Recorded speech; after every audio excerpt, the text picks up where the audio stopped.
What's up, guys? Mason the Brock Henderson here, and this is Criminal Minds, Season 13, Episode 7, Dust and Bones. So, this one was strange.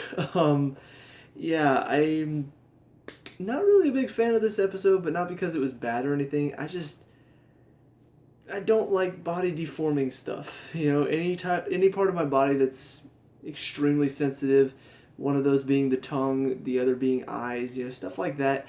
I don't like it. Just thinking about it happening to me, I'm just like, oh. Like when the one woman gets her tongue cut, I'm just like, oh no.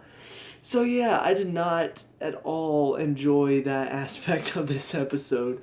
It definitely got me cringing a lot, and that's about all I can say as far as the episode goes. It's overall it's a pretty typical episode. I'll say once again it's kind of weird because no, not a serial killer. It's somebody who is deforming people.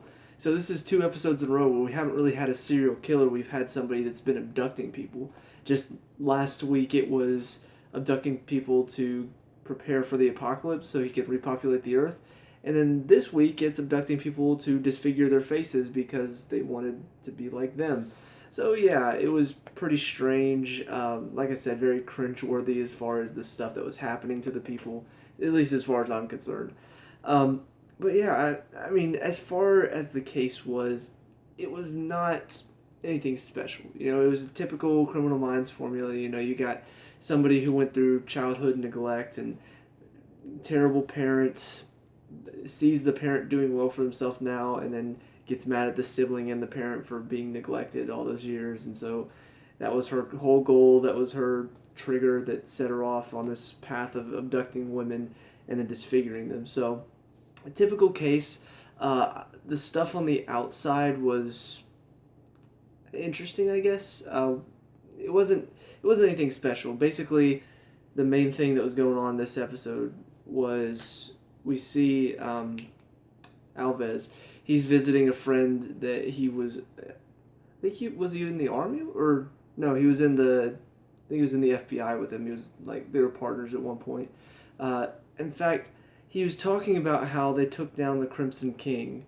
So I think he was in a past episode. I don't really remember it though. Honestly, I think that was probably from season 11. If I either 11 or 12. I'm pretty sure it was season 11 though that the Crimson King popped up. But whatever the case, yeah, I don't really remember some of these cases in the past. Aside from Mr. Scratch, and then of course the assassin storyline, they haven't really stood out as much over the past couple seasons. So yeah, the Crimson King, I do remember Alves being brought in because he was kind of tracking down a lot of the serial killers that escaped. So they brought him in because of his tracking methods, and I feel like he was brought in on the Crimson King case, but I'm not entirely sure. If somebody watching can remember that and remind me about it, that would be great. But yeah, so he's visiting his friend who's in the hospital. He's in a wheelchair, paralyzed from the waist down, but trying to get the feeling working back in his legs. Alves feels kind of helpless, which is relatable because we've all been in that situation where a friend is in need, they need help, but you're not really sure how to help them. So that was a relatable story, and then ultimately at the end, he realizes that a lot of these people that find a reason to keep pushing through and overcome some sort of barrier or obstacle, most of the time it's because they had something to live for, something to fight for. And so he had Roxy, his dog, whenever he came back from the military and was struggling. And so he brings a little puppy of this guy's own. So now he has something to live for as well, and something to fight for so he can walk again and take the dog on walks. So it was a nice story. I don't know if we'll ever see this guy again. Maybe he'll pop up, later on the season, sometime next season possibly. I don't know. It was a nice little story. Nice seeing Alves interact with a friend of his because honestly we don't see a whole lot of Alves' personal life, to be honest. The only thing we've ever seen is him and Roxy, and Garcia picking on him because he's good looking and trying to take Morgan's place, and so she picks on him because of that. That's about the extent though we've seen of Alves since he's come onto the show. And also it was pretty nice to see Garcia helping him out in this case as well and bringing in the dog for the guy because she has given him a lot of crap, so it's kind of nice to see them sort of being kind to each other.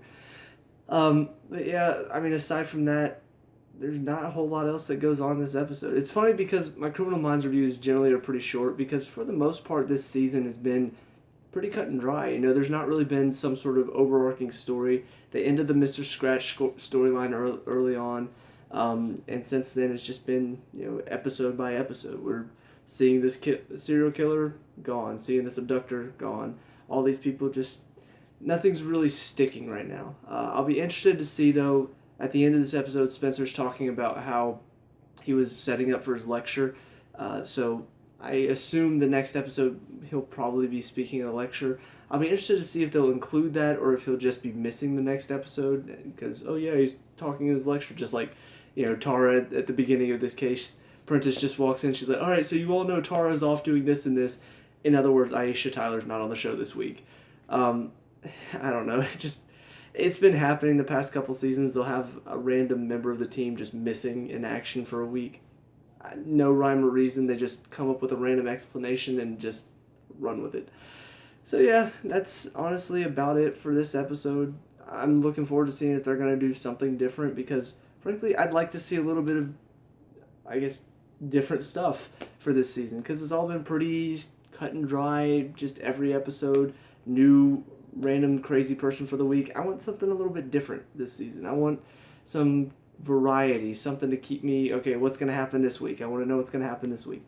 I haven't really felt that because it's been pretty much the same. So, yeah, that's about it for me. Let me know what you guys think down in the comment section below. What were your thoughts on this episode? Do you have that same feeling that I do? You know, a little bit of variety just to mix things up. Let me know. We can talk about and discuss all that good stuff. Leave a like and subscribe. Future Criminal Minds reviews. I'll see you guys next week. Peace out.